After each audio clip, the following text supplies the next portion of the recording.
I had all these movies and stuff, which I've been holding on to for a lot of years. I wouldn't just give them up to anybody. I had Brown College came looking for them, and Smithsonian wanted to do something, and a few other people, but I didn't feel comfortable. And my mother made me promise that nobody was to make money on these things. It wasn't a profit thing, you know. She just wanted memories. And she trusted me, and I'll keep my word.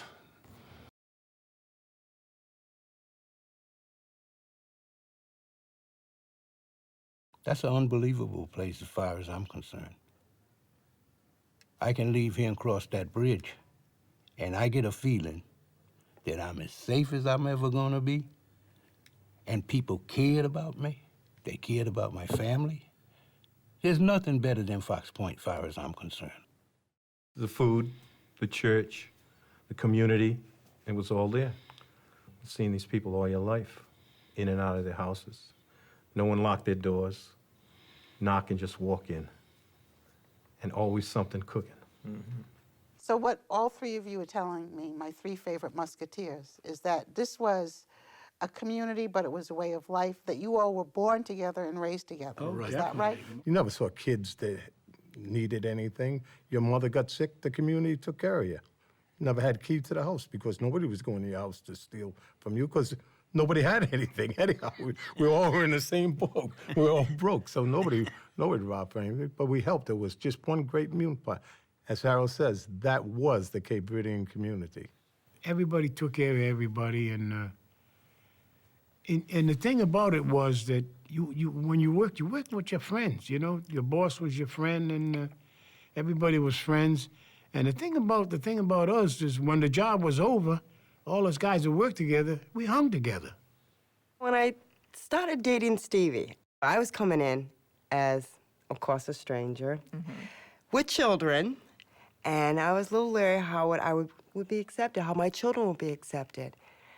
And Albert, Jeffrey, and Denny were taken in to the family with me with such ease, especially from Grandpa Bento. And from that point on, it was like, wow, you're part of this family.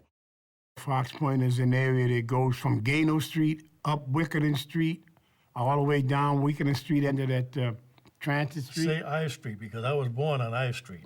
Yeah, but it begins down at Gano, right? Yeah. Because after that is the water. Yeah. So, where the freeway is at now, there was a big park there, and that was a place where most of us young people congregated with our crabs and our tuna fish sandwiches and our beer and our footballs and, you know, stuff like that. And it was a big park there. A gathering place. Yeah, and everybody gathered there, not only in the daytime, but in the night, too. My grandfather was a funeral director in Fox Point, John F. Lopez. He was a mortician, one of the few people in the community that had formal education, so therefore he helped a lot of people. He did papers. He was also an interpreter for the boats when they came here from the old country. He had a funeral home down on South Main Street, in between a variety store, Barbosa's on one side, and a bar on the other side, Mello's Bar on the other side. People came down and they paid what they could. The books was always extensive. He probably had more money out in the street than he made, but he would bury you, and he'd take care of, don't worry about it, you gave him when you could give him, because it was a community. How did people get word out? When something happened in the community, how did people in the community let each other know when people died, when something happened? How did word get around the community? When somebody died, it was just word of mouth, you know. It didn't take long to find out, you know. It went, you know, and if somebody died at 1 o'clock, by 2 or 3 o'clock, I mean, the whole Cape Verde and the whole Fox Point knew. And then the next question was, well, who's going to make the conjure? They wanted to know. This was an important part of when they were going to attend this wake. All the ladies that were neighbors, like young Malia and young Amelia, Mrs. Alves, they all had pots going. So when one pot of conjure was gone, another one came in from another lady. That pot of Munchupa was gone, another pot of Munchupa came in from another lady. And you could always tell when there was a wake, they put a reef on the outside of the house. And those wakes were like for 3 days around the clock. And the family sit there, and they had the mourners come in and cry for them. Yeah. And whoever died, you know, they would cry in Creole. Ah, Deus me tomar, but God came and took you. Kasabe pa modu bubai, you know what I mean? Why did you go? Pa mo bukadisham sabe busaktabai. Why didn't you let me know you was gone, you know? Then finally, third day, you go to church or you bury them. But it was extensive. It was hard on the families when you look back then. Finado na casa. Yes. Right? Right. Finado na casa. Right. They really She tell you. understands that. Right. Cape Verdean wasn't spoken in my house. It was spoken in the house, but only to the grown-ups. They didn't speak to the kids because I guess there were things they didn't want the kids to know. My father spoke less Creole than I do, and I speak that much of it. And because he was educated here in the schools, and like Bobby said, my grandfather married an American woman. Only time he talked Creole was when he was swearing or something he didn't want us to know. The reason why I consider myself fluent in Creole, in Cape Verde, because when I went to the waterfront, the waterfront was like 99%, you know, Cape Verdeans, just a Cape Verdean local, and most of them guys didn't speak too good English. So when I came, they always talked to me in English. They used to say to me, they always called me Norat, after my father. Say, Norat, we think que papi é bilingüe. She não bilingüe. Se você sabe bilingüe, pergunta. You know what I mean? They say, you got to learn your language. If you don't know, ask. 1329 was part of the village. You know, it was just a village going to work. Same people seeing the village and the community, same people on the job. So 1329 was, our people were very smart in doing that kind of work.